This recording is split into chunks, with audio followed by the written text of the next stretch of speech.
ನಮಸ್ಕಾರ ಕನ್ನಡಿಗರೇ, ನಾನು ನಿಮ್ಮ ತೇಜಸ್ ಮಾತಾಡ್ತಾ ಇದ್ದೀನಿ. ಈ ವಿಡಿಯೋದಲ್ಲಿ ರಾವಣನ ಹೆಂಡತಿ ಯಾರು, ಆಕೆ ಜನನ ಹೇಗಾಯ್ತು ಅಂತ ನಾನು ನಿಮ್ಗೆ ಹೇಳಕ್ ಹೋಗ್ತಾ ಇದ್ದೀನಿ. ನೀವೇನಾದ್ರು ಇನ್ನು ನಮ್ಮ ಚಾನಲ್ಗೆ ಸಬ್ಸ್ಕ್ರೈಬ್ ಆಗಿಲ್ಲ ಅಂದ್ರೆ ಒಂದೇ ಒಂದು ಸಬ್ಸ್ಕ್ರೈಬ್ ಮಾಡಿ ಅಂತ ಹೇಳುತ್ತಾ ವಿಡಿಯೋ ಒಳಗೆ ಹೋಗೋಣ. ನೀವೆಲ್ಲ ರಾವಣನನ್ನು ಒಬ್ಬ ರಾಕ್ಷಸನಾಗಿ ನೋಡಿರ್ಬೋದು, ಆದ್ರೆ ರಾವಣ ಒಬ್ಬ ಶಿವನ ಮಹಾಭಕ್ತ ಆಗಿದ್ದ. ಒಂದು ಸರಿ ರಾವಣ ಶಿವನನ್ನ ಒಲಿಸೋದಕ್ಕೆ ಒಂದು ಘೋರ ತಪಸ್ ಮಾಡ್ತಾನೆ.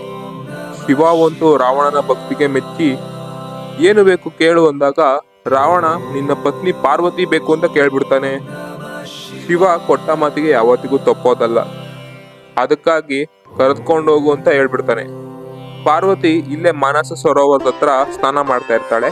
ಹೀಗೆ ಅಲ್ಲಿಗೆ ಒಬ್ಬ ಗಣ ಬಂದು ನಡೆದ ವಿಚಾರ ಎಲ್ಲ ಹೇಳ್ತಾನೆ. ರಾವಣ ನಿನ್ನನ್ನು ಕರ್ಕೊಂಡು ಹೋಗೋದಕ್ಕೆ ಬರ್ತಾ ಇದ್ದಾನೆ ಅಂತ ಹೇಳ್ತಾನೆ. ಆಗ ಪಾರ್ವತಿ ಅಲ್ಲೇ ಮಾನಸ ಸರೋವರದ ಹತ್ರ ಹೋಗ್ತಿದ್ದ ಒಂದು ಕಪ್ಪೆನ ಹಿಡ್ಕೊಂಡು ಅದಕ್ಕೆ ಒಂದು ಸುಂದರವಾದ ಚೆಲುವೆ ಆಗಿ ಮಾಡಿ ಅಲ್ಲೇ ಇನ್ನೊಂದು ಸರೋವರದ ಹತ್ರ ಬಿಟ್ಟೋಗ್ತಾಳೆ. ಆ ಜಾಗನ ಈಗ ರಾಕ್ಷಸ ತಳ್ಳ ಅಂತ ಕರೀತಾರೆ. ಅಲ್ಲಿಗೆ ಬಂದ ರಾವಣ ಪಾರ್ವತಿ ಸೃಷ್ಟಿಸಿದ ಆ ಸುಂದರವಾದ ಯುವತಿಯನ್ನೇ ಪಾರ್ವತಿ ಎಂದು ತಿಳಿದು ಅವಳನ್ನ ಕರೆದುಕೊಂಡು ಹೊಂಟೋಗ್ತಾನೆ. ಅರಮನೆಗೆ ಹೋದಾಗ ತಿಳಿಯುತ್ತೆ ಅವಳು ಪಾರ್ವತಿ ಅಲ್ಲ ಅಂತ. ಆದ್ರೂ ನೋಡೋದಕ್ಕೆ ತುಂಬಾ ಸುಂದರವಾಗಿ ಇದ್ದ ಕಾರಣ ರಾವಣ ಮನಸ್ಸನ್ನ ಕೊಟ್ಬಿಟ್ಟಿರ್ತಾನೆ. ಇವರಿಬ್ಬರಿಗೆ ವಿವಾಹ ಕೂಡ ಆಗುತ್ತೆ.